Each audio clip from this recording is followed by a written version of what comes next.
Olá, meus amigos, minhas amigas.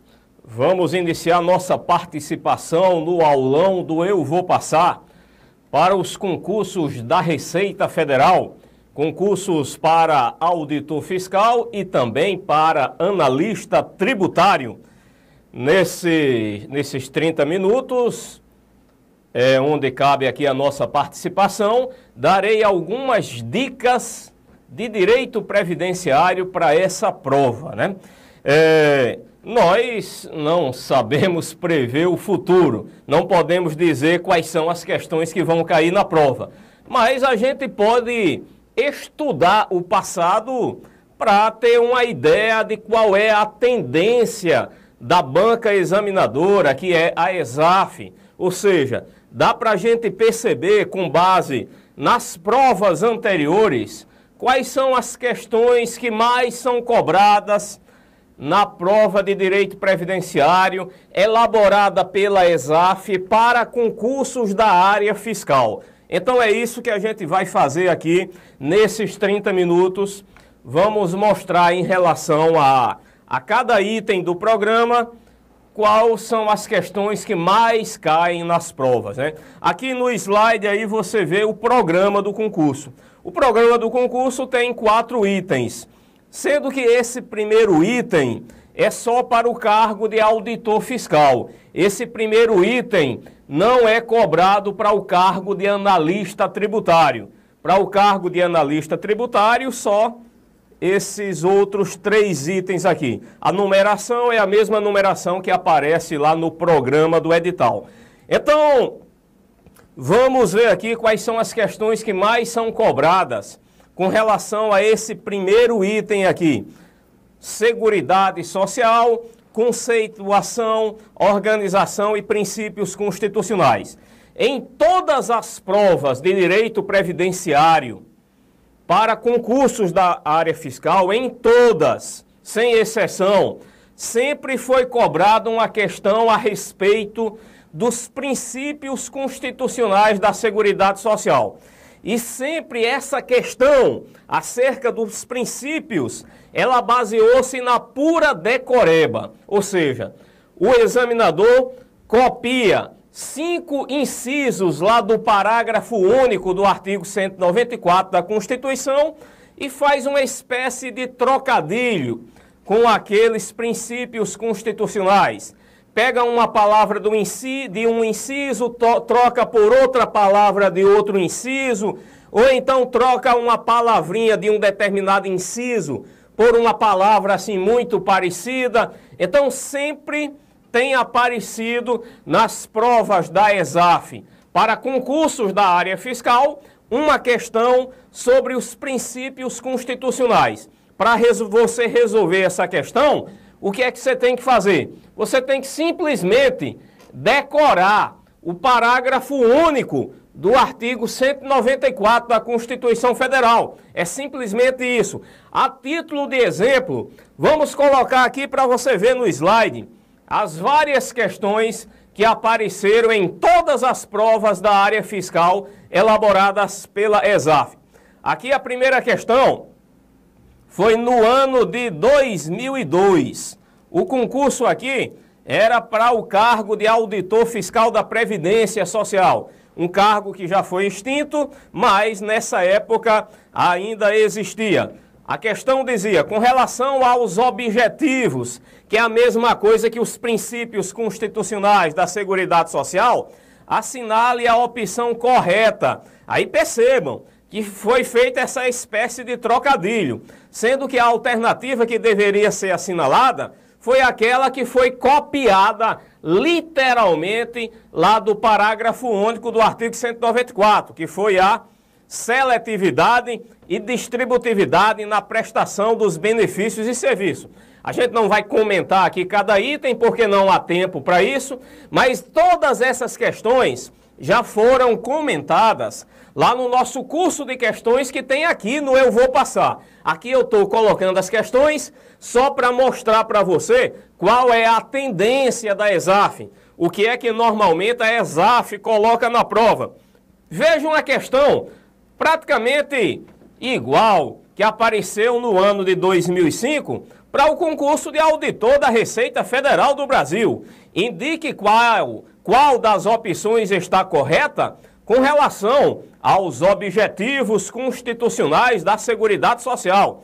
Aqui também era para marcar a correta. Nessa questão, a que estava correta era a uniformidade e equivalência dos benefícios e serviços às populações urbanas e rurais. Percebam que nas outras questões sempre apareceu um determinado trocadilho. Por exemplo, irredutibilidade do valor dos serviços. Aqui o correto não é do valor dos serviços. Aqui o correto é dos benefícios. Equidade na cobertura. Quando se trata de equidade, não é na cobertura, equidade é na forma de participação no custeio. Percebam, nas alternativas que estão erradas, a ESAF usa-se do seu tradicional trocadilho com aquelas palavras dos princípios constitucionais da Seguridade Social. Vejam aqui a questão de número 3. Aqui foi no ano de 2006. Cargo de técnico da Receita Federal, que atualmente chama-se analista tributário da Receita Federal do Brasil.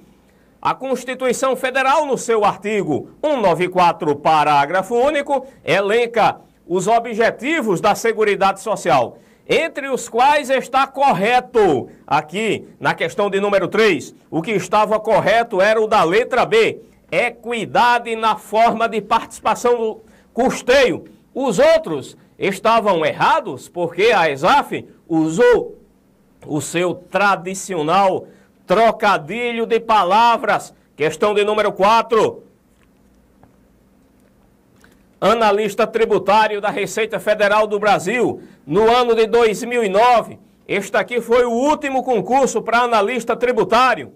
Também questão semelhante às que já tinham sido cobradas nos anos anteriores, tendo em vista os princípios e diretrizes da Seguridade Social, nos termos do texto da Constituição Federal e da legislação de custeio previdenciário, assinale a opção incorreta. A pequena diferença é que nas anteriores, a ESAF sempre estava mandando marcar a correta. Agora, ela está mandando marcar a incorreta. Nessa questão de número 4, a que está incorreta é a letra D, porque fala irredutibilidade do valor dos benefícios e serviços. E não é irredutibilidade do valor dos benefícios e serviços. É apenas irredutibilidade do valor dos benefícios. As outras alternativas estão corretas, porque foram copiadas literalmente do texto lá do parágrafo único do artigo 194 da Constituição Federal. Então, por isso você não marcaria as outras, porque nessa questão de número 4 era para marcar a correta.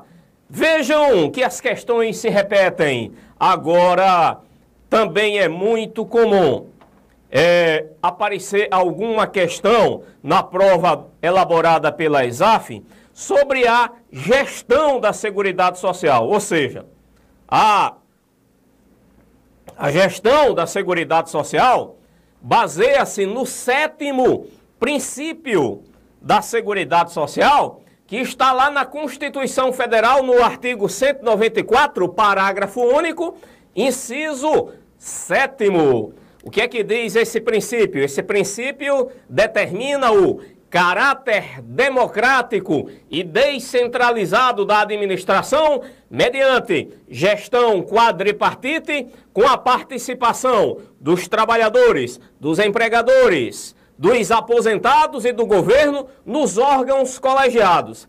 Aí qual é uma questão padronizada que a ESAF faz sobre essa gestão? Ela vai trocar essas palavras por outras parecidas.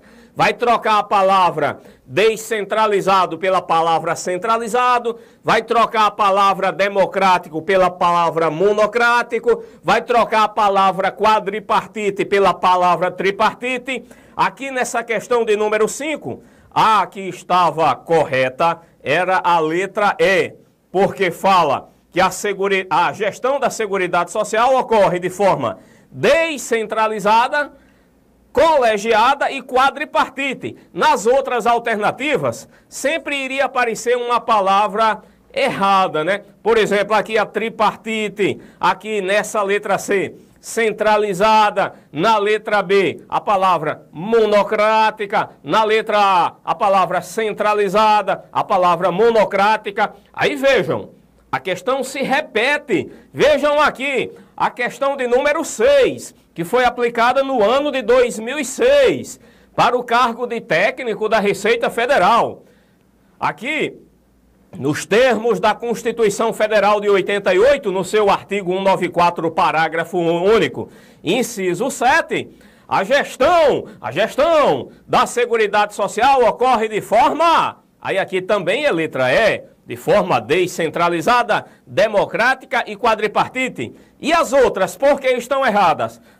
Aparecem palavras erradas. Aqui, monocrática, aqui, centralizada, aqui, monocrática, aqui, centralizada, aqui, tripartite. Vejam, a questão se repete. A mesma questão que foi aplicada no ano anterior, no concurso anterior, é repetida no seguinte. Falta criatividade para o pessoal. Então, provavelmente, essas questões serão repetidas no próximo concurso aí do dia 23 de setembro de 2012. Gente, vamos agora para o segundo item do programa. O seguinte item do programa vai tratar dos segurados do RGPS. Então, em relação a esse item, dê uma olhada nos artigos 12 a 14 da Lei número 8.212. Uma questão que tem se repetido nas provas tem sido uma questão sobre o segurado facultativo. A respeito do segurado facultativo, é interessante que você leia o Regulamento da Previdência Social, artigo 11, principalmente o parágrafo 1º do artigo 11 do Regulamento da Previdência Social, porque lá vai aparecer uma lista exemplificativa de pessoas que podem se filiar ao regime geral de Previdência Social na qualidade de segurado facultativo. Aí vejam essa questão de número 7. A questão de número 7 diz assim: não é segurado facultativo da Previdência Social. Aí aqui vai aparecer 4 alternativas que foram copiadas lá do parágrafo 1º do artigo 11 do Regulamento da Previdência Social. Mas vai aparecer uma que não está lá. Aí qual é a que não está lá? A pessoa participante de regime próprio. Essa aí, ela não pode ser segurado facultativo, porque a própria Constituição Federal, no artigo 201, parágrafo 5º, determina que a pessoa participante de regime próprio de Previdência Social não pode se filiar ao regime geral na qualidade de segurado facultativo. Então essa seria a que você deveria marcar. As outras alternativas, todas foram copiadas do parágrafo 1º do artigo 11 do Regulamento da Previdência Social.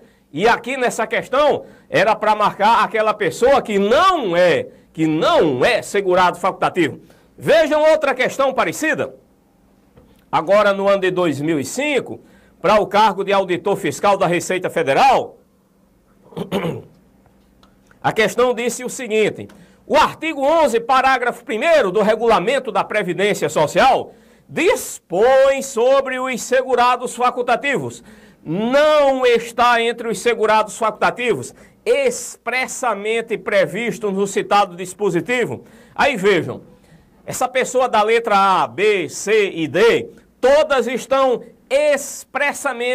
expressamente previstas no parágrafo 1º do artigo 11 do Regulamento da Previdência Social. Agora, essa aqui, da letra E, ela não está expressamente prevista. Lá no parágrafo 1º do artigo 11, você vai encontrar o estudante. Lá diz que o estudante pode ser segurado facultativo, mas não tem o estudante universitário, assim de forma expressa. Por isso que o gabarito foi letra E. Aí você pergunta, mas professor, Mas será que o estudante universitário não pode ser segurado facultativo? Pode. Agora ele não está previsto de forma expressa. Lá no parágrafo 1º do artigo 11, lá de forma expressa, está apenas o estudante. Não está previsto o estudante universitário. Agora lembrem-se, aquela lista lá do parágrafo 1º do artigo 11 do Regulamento da Previdência Social é uma lista exemplificativa. Então, pessoas que não estão naquela lista também podem ser segurados facultativos, desde que sejam maiores de 16 anos de idade, não sejam segurados obrigatórios do regime geral, nem sejam participantes de regime próprio. Pronto. Se tem um estudante universitário que não é segurado obrigatório do regime geral, não é participante de regime próprio e é maior de 16 anos, então ele pode ser segurado facultativo. Agora, o estudante universitário não está previsto de forma expressa lá no parágrafo 1º do artigo 11 do Regulamento da Previdência Social. Lá está previsto de forma expressa apenas o estudante. Vejam, minha gente, a questão de número 9 também é sobre segurado facultativo. Vejam que as questões se repetem. Na próxima prova deve cair uma questão sobre segurado facultativo também, porque elas vêm sendo repetidas. Aqui na questão de número 9, a letra que deveria marcar era a letra D. Perguntava, era para marcar a alternativa correta. Aí a letra A dizia, a pessoa pode ser segurado facultativo independentemente de sua idade. Não, não é assim. Ela tem que ser maior de 16 anos de idade para ser segurado facultativo.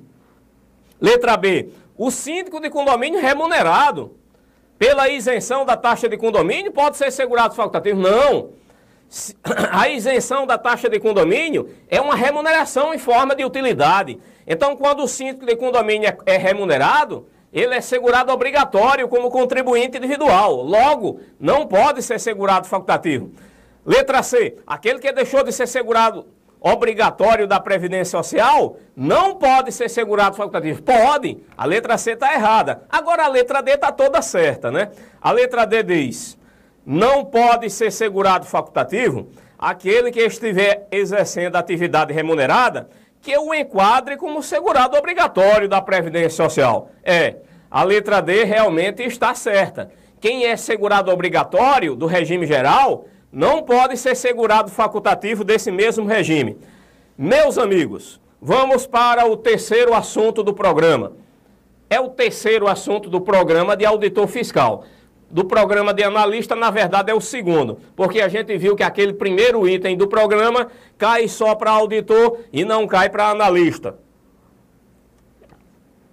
Aqui, o terceiro item do programa é a respeito do conceito previdenciário de empresa e de empregador doméstico. Bem, no ano de 2002, foi cobrada uma questão a respeito desse assunto.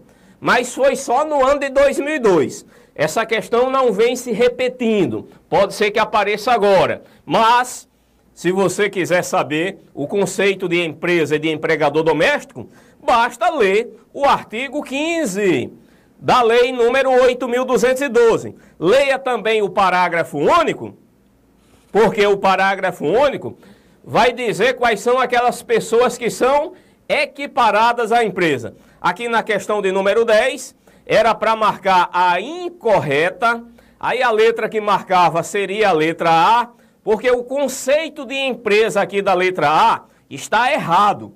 Aqui na letra A diz que empresa é a firma individual ou sociedade que assume o risco de atividade econômica ou rural com fins lucrativos. Na verdade, no conceito previdenciário de empresa, a pessoa jurídica não precisa ter fins lucrativos para ela ser considerada como empresa.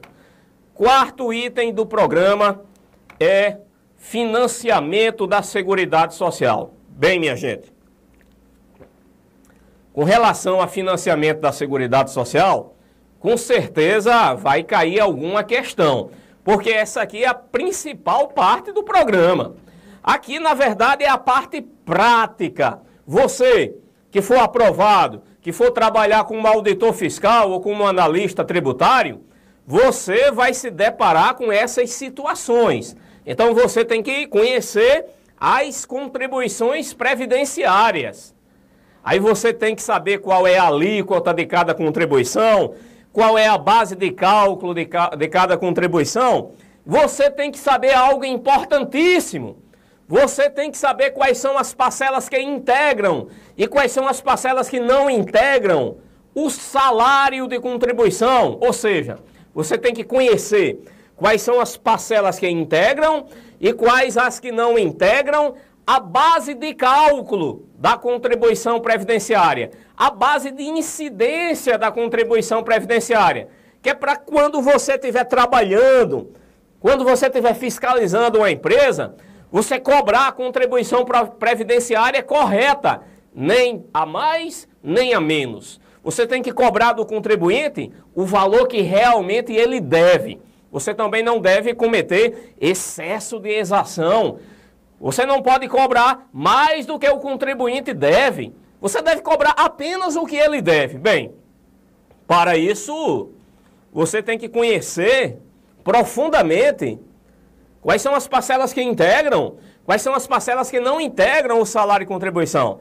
Por isso, você dê especial atenção ao artigo 28 da Lei 8.212, especialmente o seu parágrafo 9º. Lei 8.212, artigo 28, parágrafo 9º. Porque lá no parágrafo 9º do artigo 28, tem uma lista exaustiva de parcelas que não integram o salário e contribuição. É importantíssimo você conhecer essas parcelas que não integram o salário e contribuição. Tanto para a sua prática como auditor fiscal ou como analista tributário, como também para a hora da prova. Vai cair uma questão sobre isso, não pode, esse item não pode ficar em branco. Mas vejam, lá no artigo 20 da Lei 8.212, você vai encontrar a contribuição previdenciária de 3 segurados. Segurado empregado, trabalhador avulso e empregado doméstico. Lá vai ter a base de cálculo, que é o salário de contribuição para todos 3. E lá você vai encontrar também as alíquotas, que pode ser 8%, 9% ou 11%. As alíquotas são progressivas. Para aqueles segurados que estão numa faixa salarial mais alta, a alíquota é 11%. Para aqueles segurados que estão numa faixa salarial intermediária, a alíquota é 9%. Para aqueles segurados que estão numa faixa salarial mais baixa, a alíquota é 8%. Então percebam, as alíquotas vão crescendo à medida em que a base de cálculo também vai crescendo. Então, nesses casos, a gente diz que a alíquota é progressiva. Vejam, essas 3 alíquotas aí são só para empregado, trabalhador avulso e empregado doméstico. Porque para contribuinte individual e segurado facultativo, as alíquotas vão estar lá no artigo 21. Em regra é 20%. Mas o parágrafo 2º do artigo 21 dá uma opção para eles recolherem 11% ou 5%, mas recolhendo dessa forma, eles não têm direito à aposentadoria por tempo de contribuição. Artigo 22 da Lei 8.212. Importantíssimo. Aqui a gente tem as contribuições das empresas. Você tem que dar uma olhada no artigo 22 da Lei 8.212 antes de fazer a sua prova. Artigo 24 da Lei 8.212, a gente tem a contribuição do empregador doméstico. Quanto é? 12% do salário de contribuição do empregado doméstico que lhe presta serviço. Atenção na base de cálculo. A base de cálculo da contribuição do empregador doméstico não é a remuneração do empregado doméstico que lhe presta serviço, não. E é o que, professor? Então, é o que? É o salário de contribuição do empregado doméstico que ele presta serviço. Então, por exemplo, se o salário, se a remuneração mensal de um empregado doméstico for R$5.000, qual é a contribuição do empregador? A contribuição do empregador, nesse caso, seria 12% de R$ 3.916,20. Esse valor é o atual limite máximo do salário de contribuição. Então vejam que isso faz diferença. A base de cálculo da contribuição do empregador doméstico não é a remuneração do empregado doméstico que lhe presta serviço. E é o quê? É o salário de contribuição do empregado doméstico que lhe presta serviço. Artigo 24. A alíquota da contribuição do empregador é 12. E a alíquota da contribuição do empregado doméstico, qual é? A gente já disse. Pode ser 8, pode ser 9, pode ser 11, conforme o artigo 20, porque as contribuições que estão lá no artigo 20 são de 3 segurados. Quais são os 3 segurados? Empregado, trabalhador avulso e empregado doméstico. Então, as alíquotas das contribuições do empregado doméstico é 8%, 9% e 11%. E a alíquota do empregador, 12%. E a base de cálculo, salário de contribuição. Vejam, artigo 25, contribuição do segurado especial. É importante dar uma olhada. Artigo 27.